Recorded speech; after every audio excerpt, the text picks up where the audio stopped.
Olhai por vós mesmos, para que não percamos o que temos ganho, antes recebamos o inteiro galardão. Amém. Podeis sentar. Segunda carta de João, capítulo, ele só tem um capítulo, né? É o versículo 8. Segunda carta de João, verso 8. Olhai por vós mesmos, para que não percamos o que temos ganho, antes recebamos o inteiro galardão. A Escritura por si só já se explica, né? Para que não percamos o que temos ganho. Eu queria pensar aqui com os irmãos. Nós tivemos aí o estudo de confronto de Efésios com Josué, através do irmão Maurício. O Brana nos mostrando que a terra prometida, Josué, com a comissão de Deus, que ele recebeu lá no capítulo 1 de Josué, como fui com Moisés, assim serei contigo. Ele colocou o povo na terra, estabeleceu o povo. Irmão Brana nos ensina que esta terra prometida é o Espírito Santo. E nós somos eleitos pela presciência de Deus Pai para estarmos nesta terra. Fomos colocados por Deus.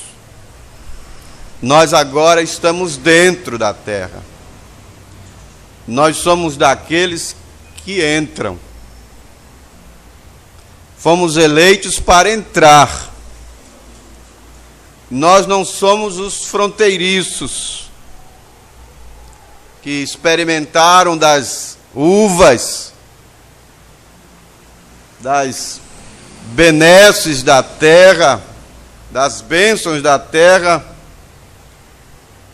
mas tiveram medo. Estavam ali em Cades Barneia naquele momento de decisão: entrar ou não entrar? Vamos vencer ou não vamos vencer?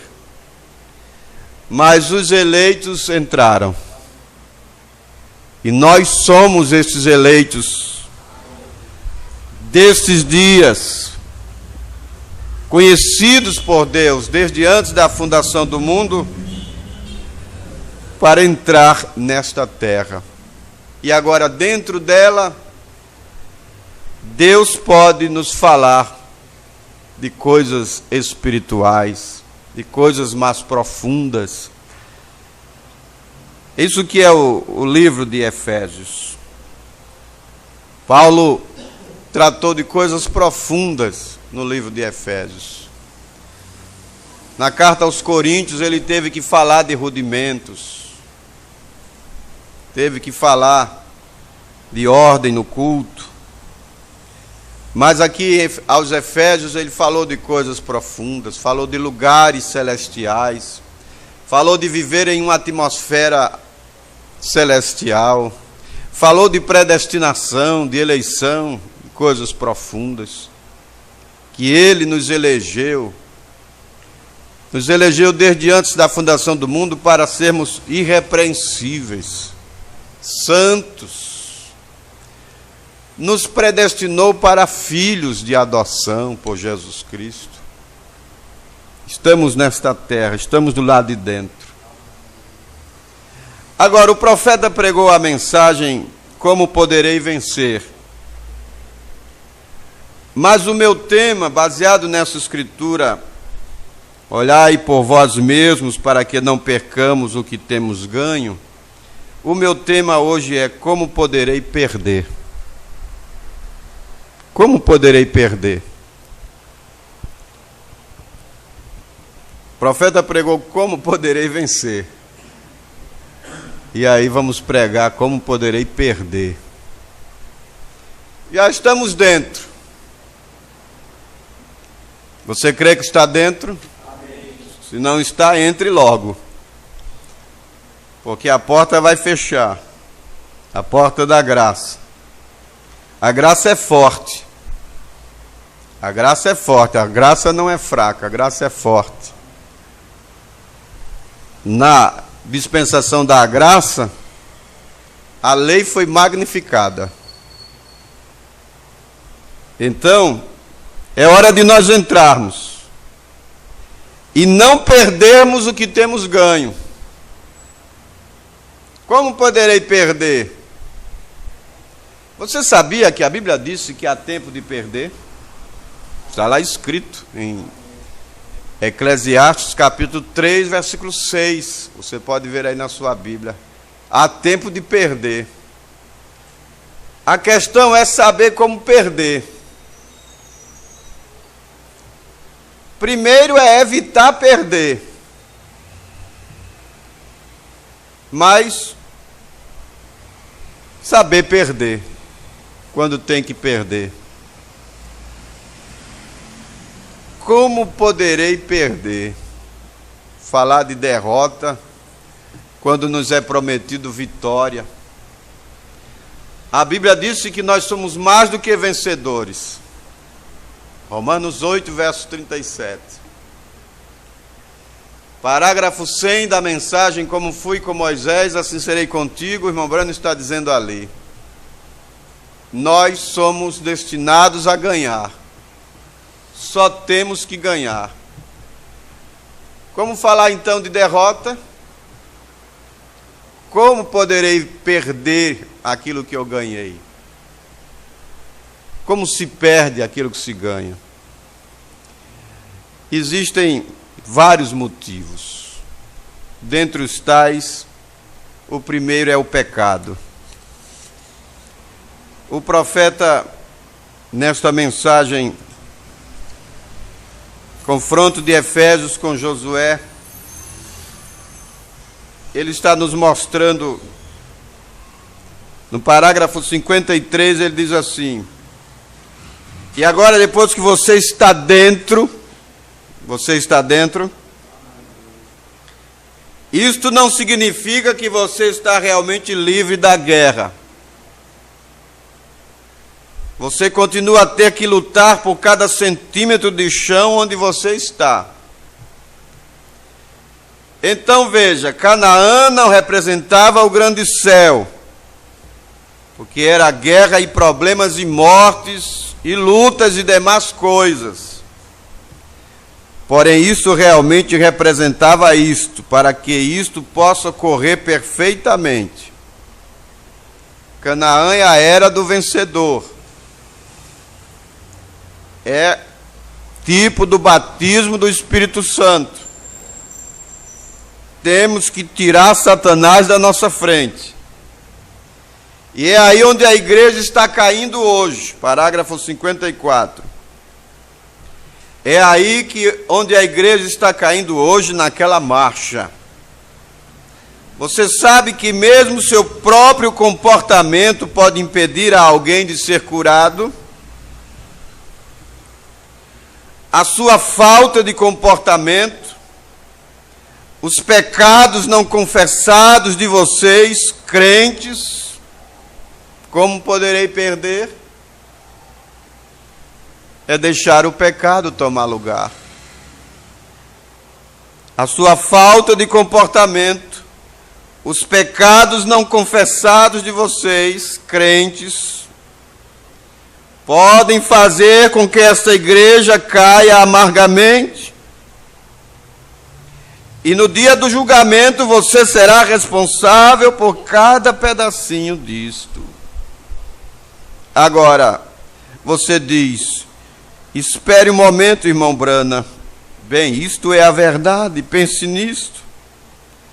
Josué, depois que ele atravessou a terra, Deus lhe deu a promessa. Somente pense. Para lutar uma luta total sem perder um homem. É Josué capítulo 1. Ele disse ali: nada se susterá diante de ti. Onde colocares a planta do vosso pé, dos teus pés, aquilo será teu. Essa era a promessa. Não te mandei eu? Esforça-te e tem bom ânimo. Não pasmes e nem te espantes, porque o Senhor teu Deus é contigo por onde quer que andares. Eles chegaram em Jericó e, sob o poder do Deus vivo, Jericó era uma grande cidade. Podemos usar a expressão, era um grande inimigo a ser vencido. E pelo poder de Deus, eles colocaram aquela cidade abaixo. E havia uma ordem. A prata, o ouro, o tesouro deve ser levado para o Senhor. Isso está lá em Josué capítulo 6. Esta era a ordem. Vocês acabem com tudo, mas o tesouro, a prata, o ouro, vai para o templo, vai para o Senhor. Em Josué capítulo 6, você pode ver aí na sua Bíblia.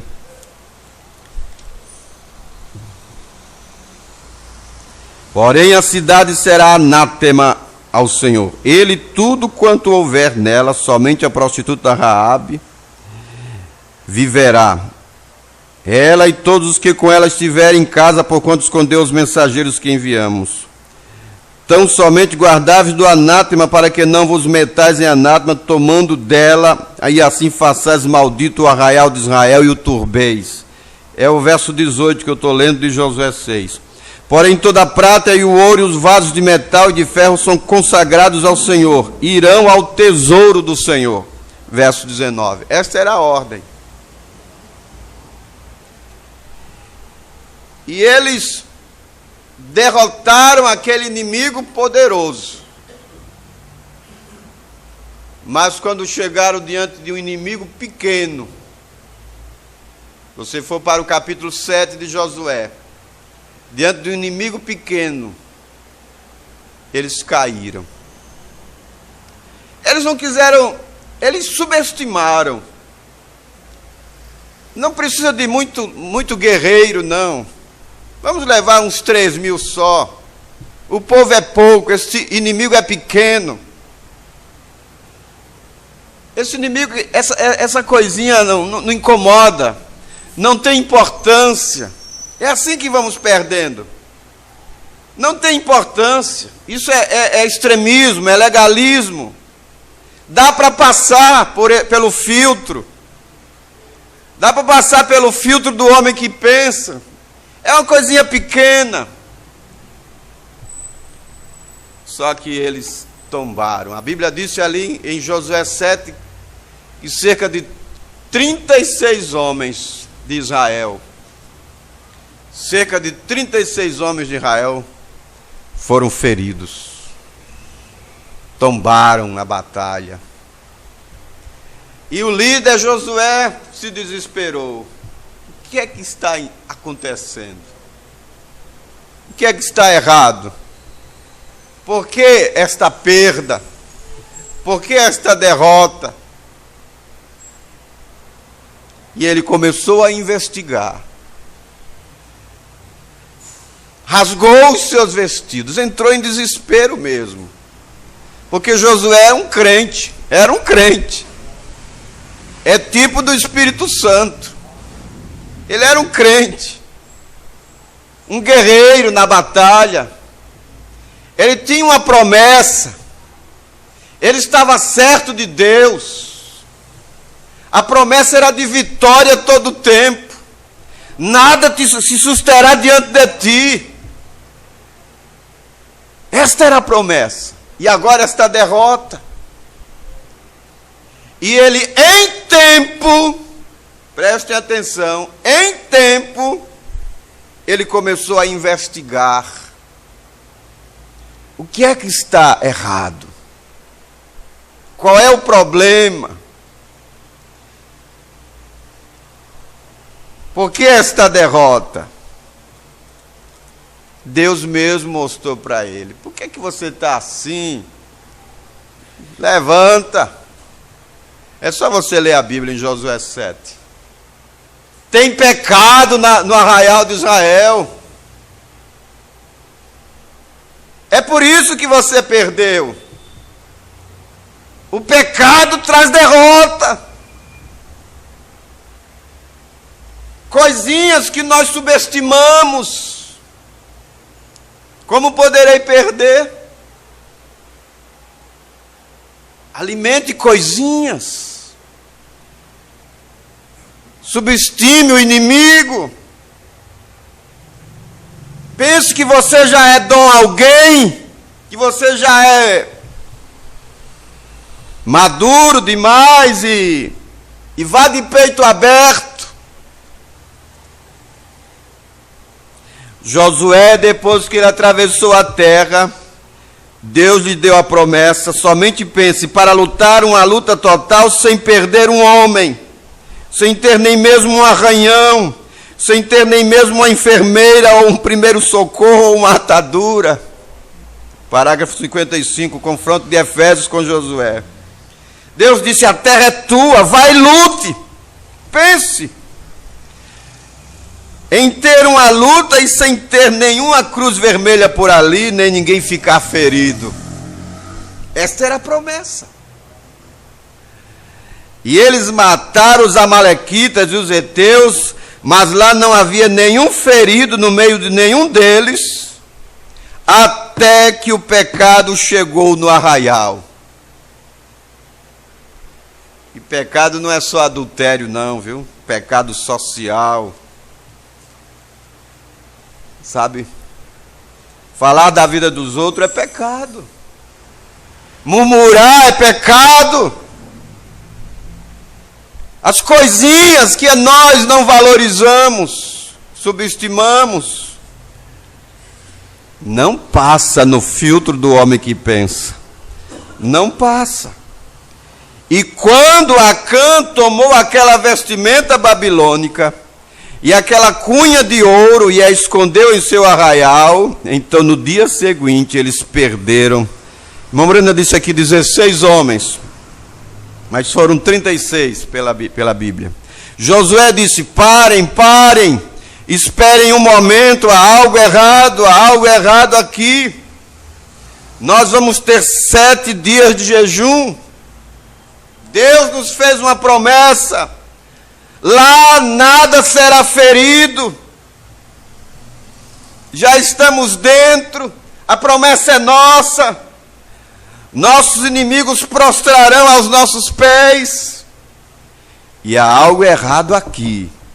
Algo está errado em algum lugar. Eu só me lembro de Jonas no navio. Jonas capítulo 1.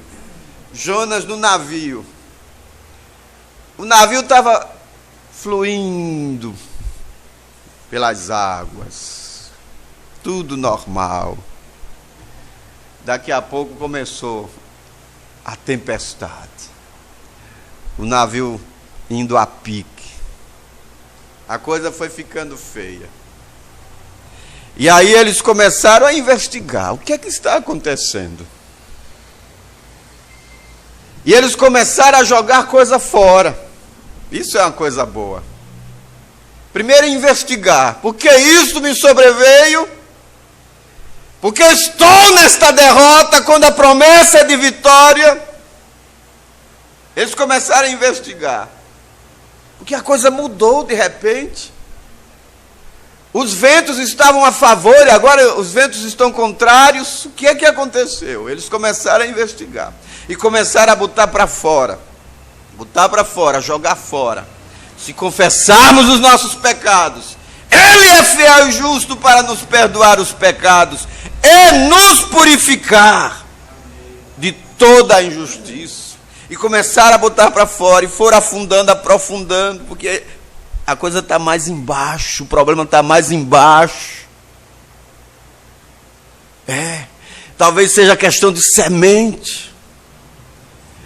Tem que ter uma semente de fé para crer, senão não crê. É mais embaixo. Até que eles lá no porão, no fundo do navio, eles acharam o Jonas. Jonas, o servo de Deus, o profeta, sendo um tropeço, sendo um atrapalho. Jonas, trazendo problemas. Jonas, o crente, trazendo problemas. Eles descobriram que o problema era Jonas. E jogaram Jonas fora. Jonas foi jogado no mar. Aí você leia a Bíblia, é Jonas capítulo 1. A calmaria voltou. A calmaria voltou para o navio. Como poderei perder? Permita que o pecado tome lugar na sua vida. Se eu permitir o pecado tomar lugar na minha vida, eu vou perder. Vou perder o que eu tenho ganho. Por isso o clamor da Bíblia é: guarda o que tens. Conserva o modelo, para que ninguém tome a tua coroa. A calmaria voltou para aquele navio. E Jonas foi provocar indigestão no ventre da baleia, do peixe grande. Provocou tanta indigestão que ela jogou ele fora. Porque ele tinha que chegar aonde Deus queria. Deus fará tudo o que ele tem que fazer para te colocar na posição que ele quer. Amém. Você é um eleito de Deus. Amém. Isso é misericórdia, não é? É ou não é a misericórdia de Deus? É a graça. E sabe quando você começa a perder? Quando você olha para trás. Você olha para trás e olha as suas obras e você diz: eu fiz isto, eu fiz aquilo, eu fiz. Eu estou falando o que o profeta disse na mensagem: como poderei vencer, parágrafo 106. No 105, o irmão Brana está mostrando como vencer e ao mesmo tempo como perder. Como perder é não reconhecer o diabo em cada uma das suas ações. Ele está dizendo: vencer significa reconhecer o diabo em cada uma de suas armadilhas. Logo, perder é o contrário. É não enxergar o diabo em cada uma de suas armadilhas. É ser um tonto, é não estar alerta, não estar atento, é não estar armado. Para vencer, você deve reconhecer que Deus em você é maior do que o diabo. Se você reconhece o contrário, você é um perdedor. Eu sou um perdedor. Ele disse: quando você olha para trás e diz: eu estou fazendo isto, eu estou fazendo aquilo, então, você está derrotado. Você perde quando você olha para trás e quando você pensa que é o que você fez ou faz ou está fazendo. Eu perco.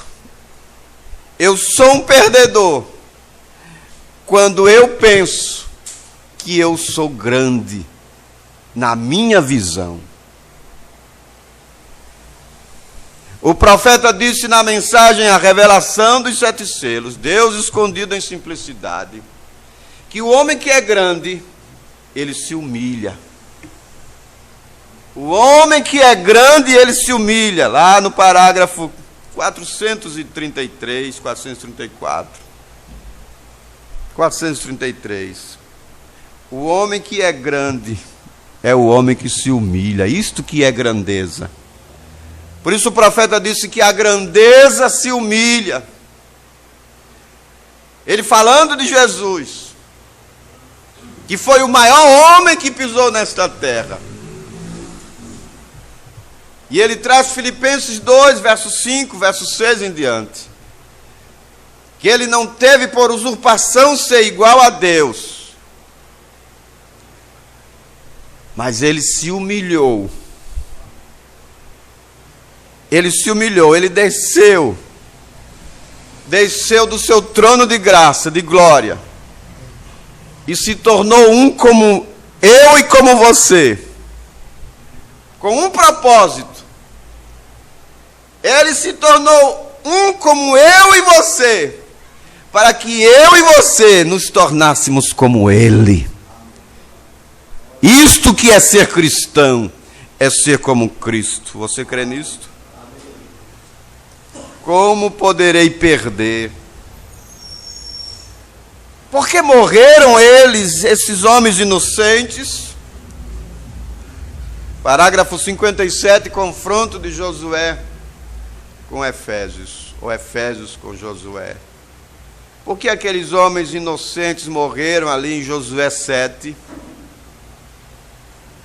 Porque um só homem saiu fora da fila. Um só homem saiu fora da fila.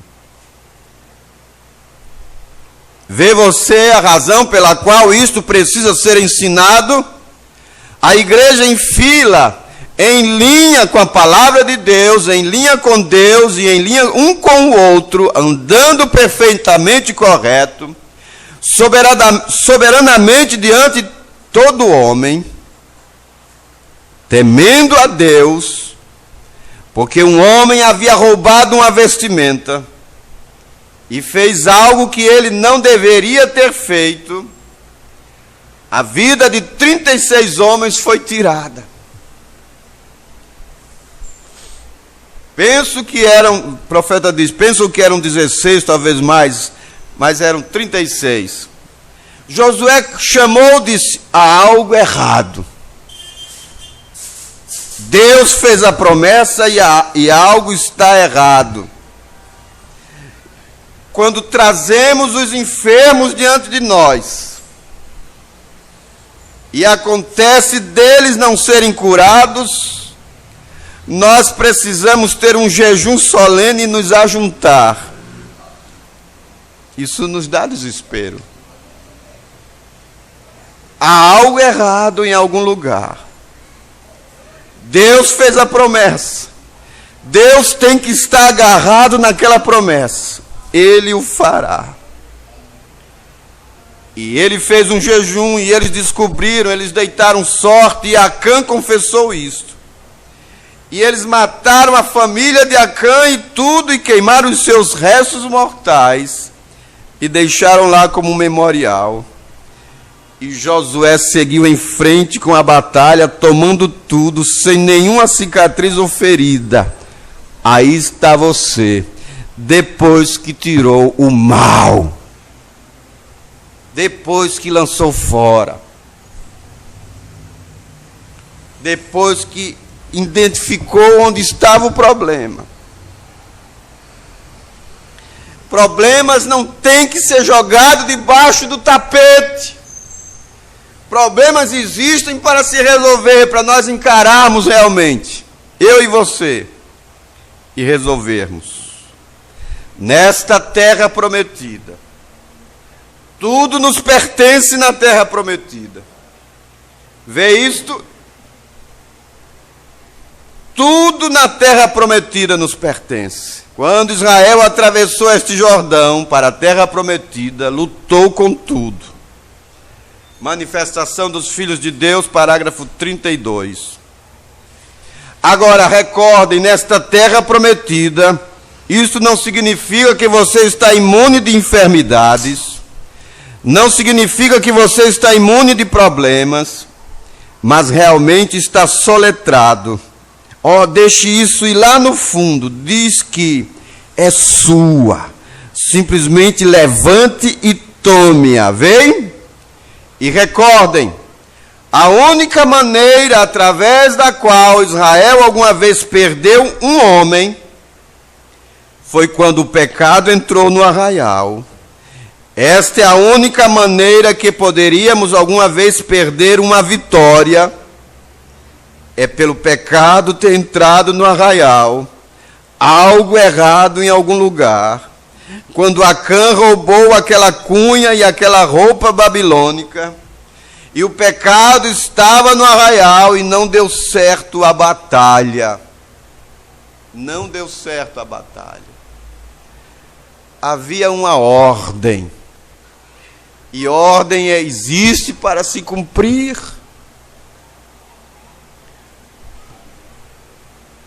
O ouro, a prata tem que ir para o tesouro do Senhor. Essa era a ordem.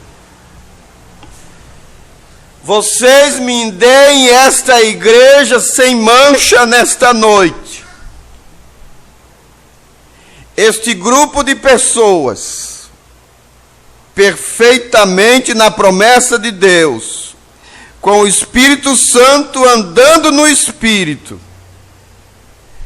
Eu desafio a qualquer enfermidade ou qualquer aflição, ou qualquer coisa que há, cada joilhos que há no país, com toda a sua infidelidade, e todos os incrédulos que existem, para trazer qualquer enfermidade ou aflição neste dia, e elas sairão daqui perfeitamente curadas. Sim, Senhor, Deus deu a promessa. Somente o pecado da incredulidade pode conservar isto afastado. Somente o pecado da incredulidade pode conservar isto afastado. Como poderei perder? É só deixar a dúvida entrar. Só deixar a dúvida entrar. Você é derrotado quando você deixa o medo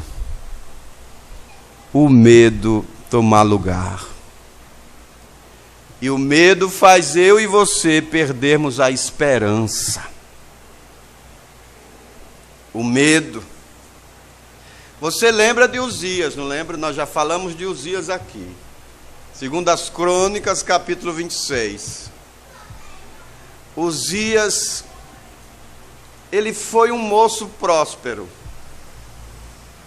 Ele buscou ao Senhor. Um jovem de 16 anos tomou uma posição de buscar ao Senhor.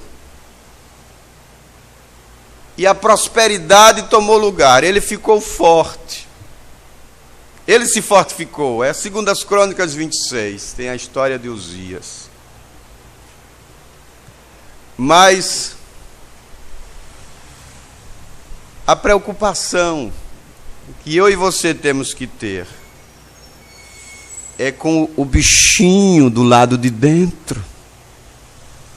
Não é a bicada do sabiá do lado de fora, é o tapuru, a bicada do sabiá na goiaba que faz mal.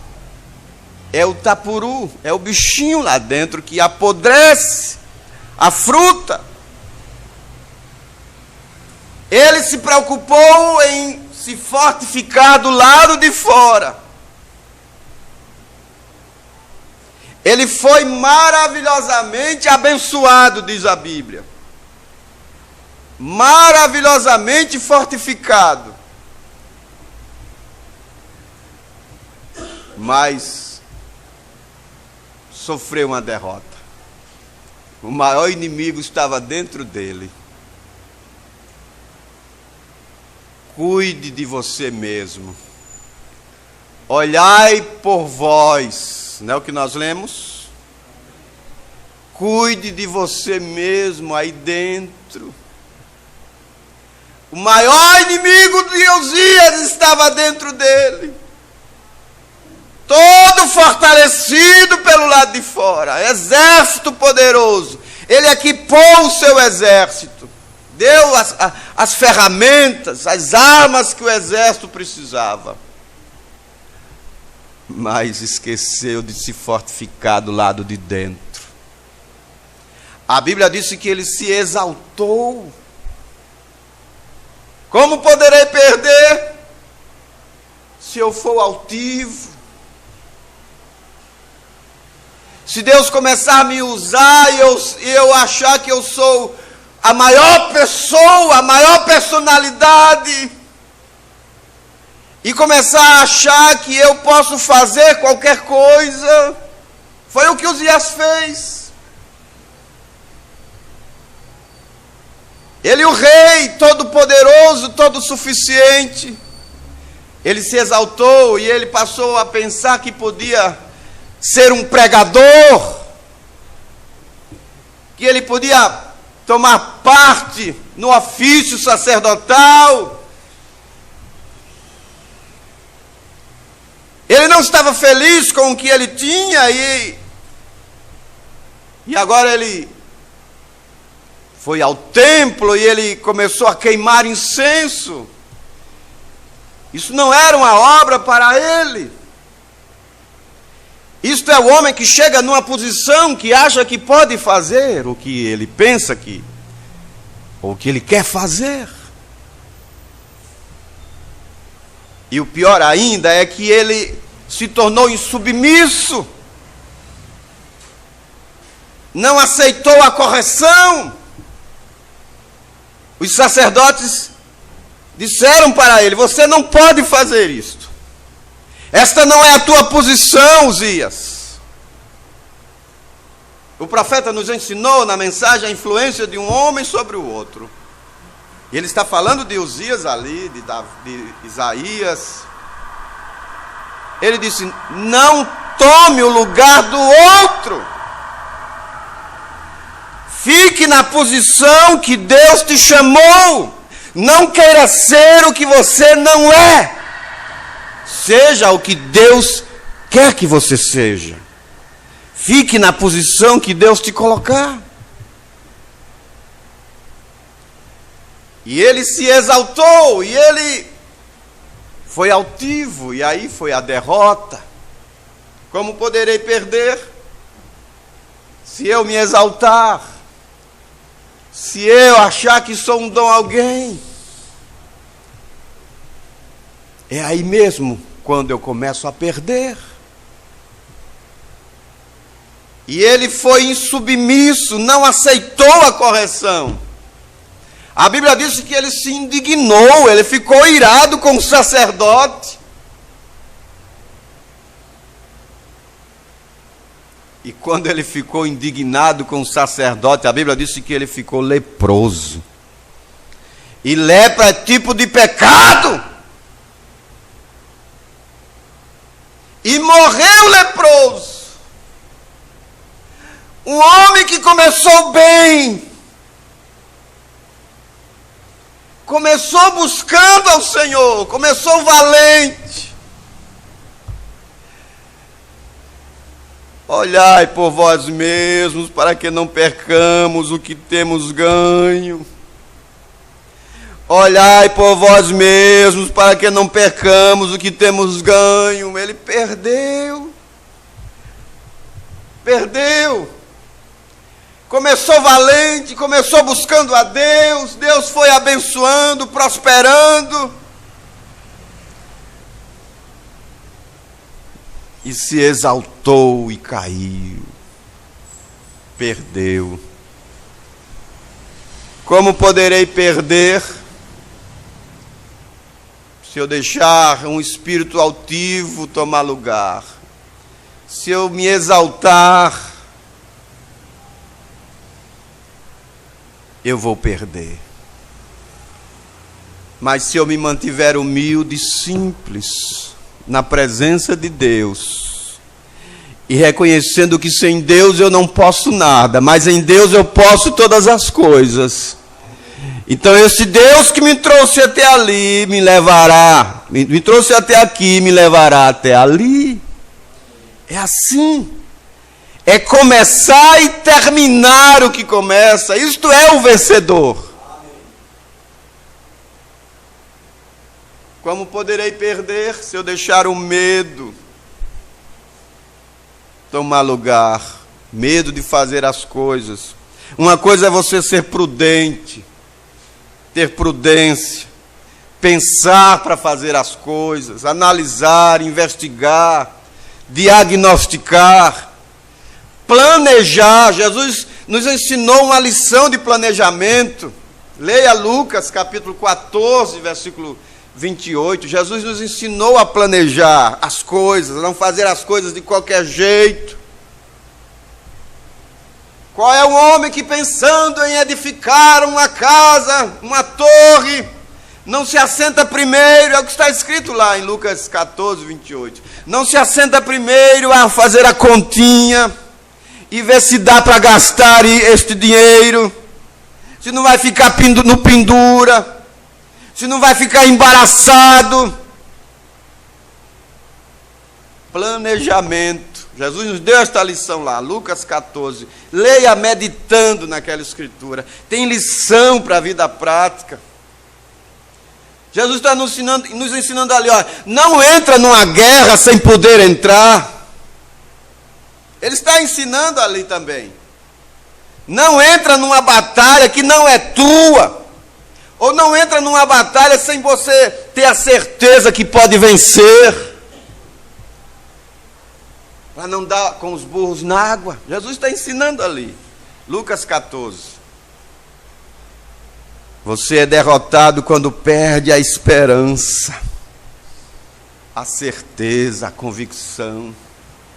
Por isso eu gosto daquele versículo de Lamentações de Jeremias 3, verso 26. Já citei aqui. Bom é ter esperança. É bom ter esperança. E aguardar em silêncio a salvação do Senhor. Mas o medo faz a gente perder a esperança. O medo faz a gente perder a esperança. Na mensagem Demonologia e Estado Religioso, tem uma história. E que isso não seja história, mas uma coisa linda, um testemunho vivo. O milagre de Donnie Morton. Que lindo, maravilhoso. Um pai. Falando de pai, Uzias teve um pai chamado Amazias, né? E a Bíblia diz ali que ele andou no caminho do pai. O pai foi um exemplo.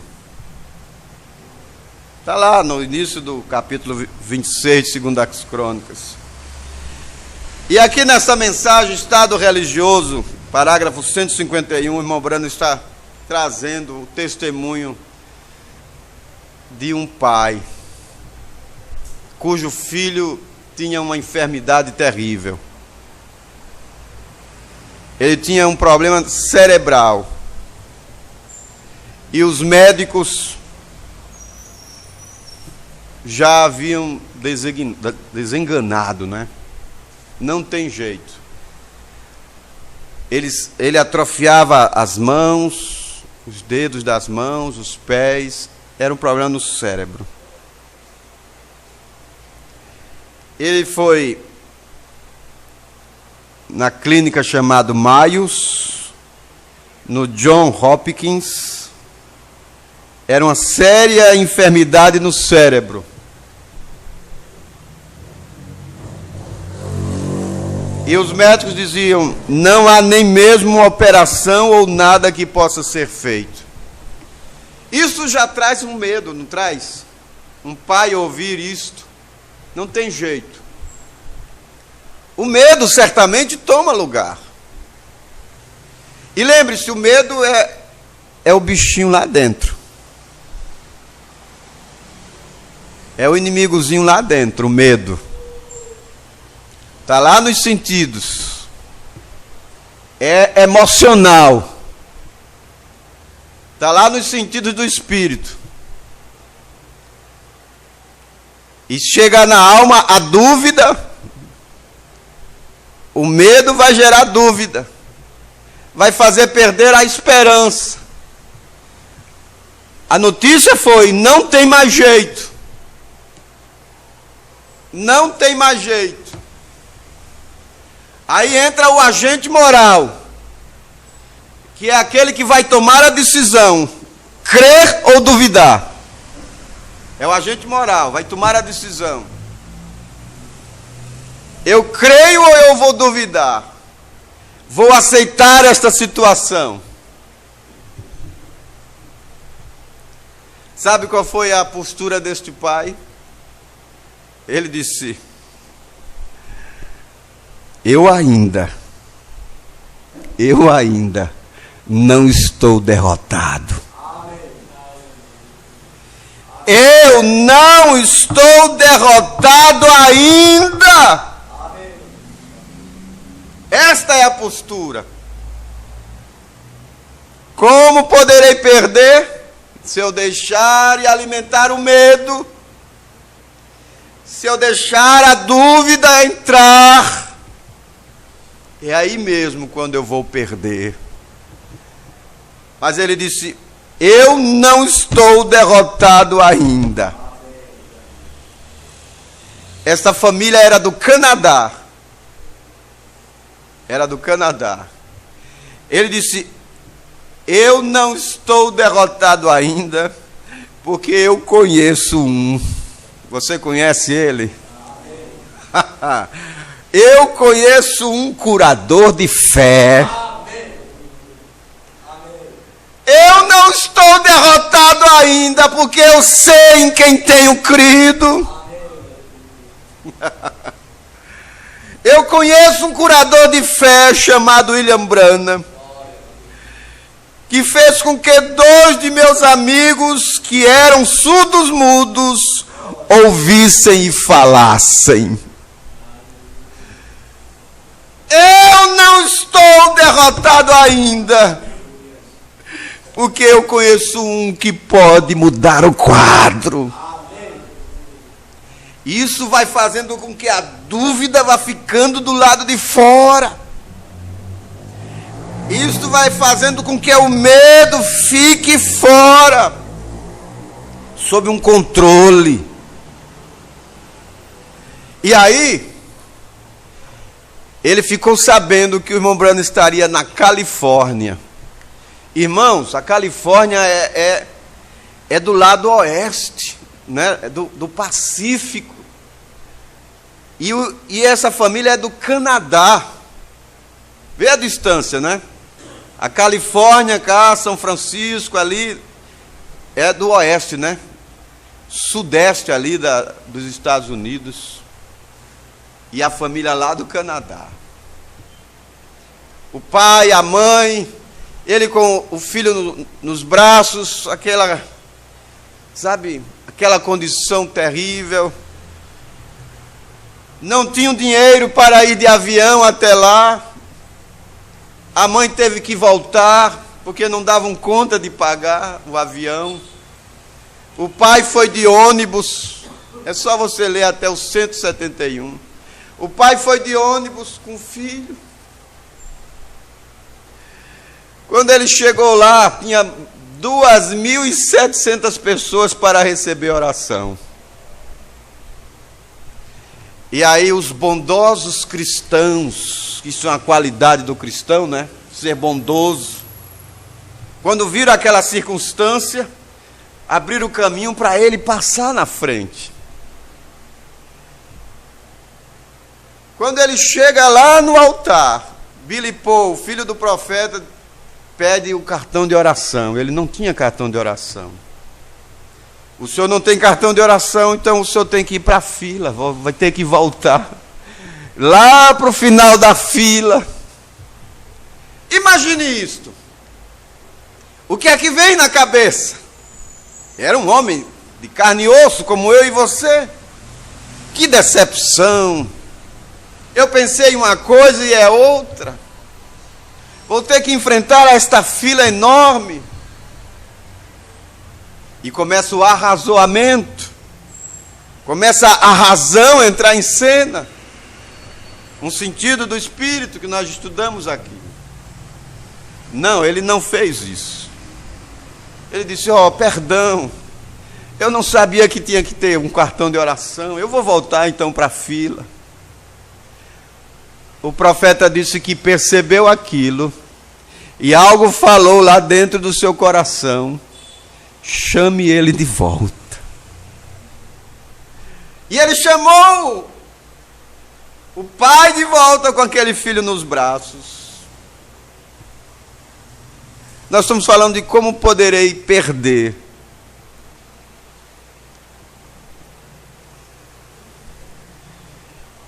E ele chamou o pai e o filho de volta ali.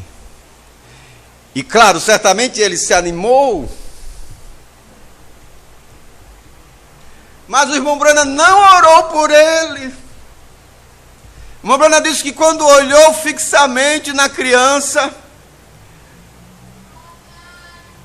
a revelação veio e disse qual era todo o problema daquela criança. E sabe o que o irmão Branham disse? O senhor vai ter que voltar lá para o seu lugarzinho no Canadá. O senhor vai encontrar, dentro de 3 dias, uma mulher de cabelos pretos, com um casaco cinza, e ela vai dizer que conhece um médico que pode fazer esta operação. Imagine se a dúvida entra. E uma Bruna chega a dizer, e você vai descrer. Você vai descrer porque os médicos da Clínicas Mayos e da Hopkins já disseram que não tem operação a ser feita. Você vai descrer. Mas eu vim aqui receber oração, vou voltar com uma palavra que eu nem sei se está certo, isso seria arrazoamento. E ele voltou para casa. E num determinado momento, ele com o filho nos braços encontrou a mulher. E a mulher começou a conversar com ele e perguntar, qual é o problema do seu garoto?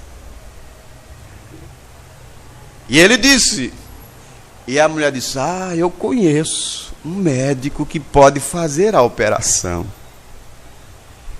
E ele começou a duvidar, mas como se os maios já disseram que não pode, não tem como fazer a operação? Aí ele olhou na evidência, no cabelo preto da mulher, olhou no casaco cinza, e aí ele se lembrou da palavra do profeta. Onde fica este médico? Amém. E aí foi a vitória dele. Se ele tivesse arrazoado, simplesmente arrazoado, e com conjecturas e deixado a dúvida tomar lugar, ele seria um perdedor. Como poderei perder? Ele levou a criança lá. E a criança foi curada.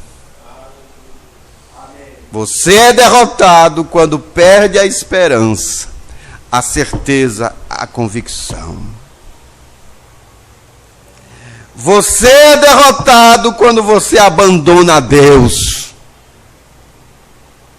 O profeta está dizendo isso na mensagem somente uma vez mais. O tempo não nos permite ir mais. Nós podemos seguir num outro momento, se Deus nos permitir. Deus não o havia abandonado, Sansão. Podemos falar aqui de Sansão. Ele havia abandonado a Deus. E eu creio que isso é o que sucede com o povo nessa noite. Não é Deus quem te abandona, ou quem tem abandonado a sua igreja. É a igreja a que tem abandonado a Deus e a sua palavra. Isso que traz derrota. É quando abandonamos a Deus, quando deixamos Deus de lado e fazemos as coisas de qualquer jeito. Mas nós somos mais do que vencedores. Vamos ficar de pé. Nós somos mais do que vencedores. Agora olhai por vós mesmos, para que não percamos o que temos ganho. Antes recebamos o inteiro galardão. Deus quer nos dar a coisa por inteiro. Você recebe pela metade se você quiser, se eu quiser. Mas Deus quer nos dar o inteiro dele. Amém?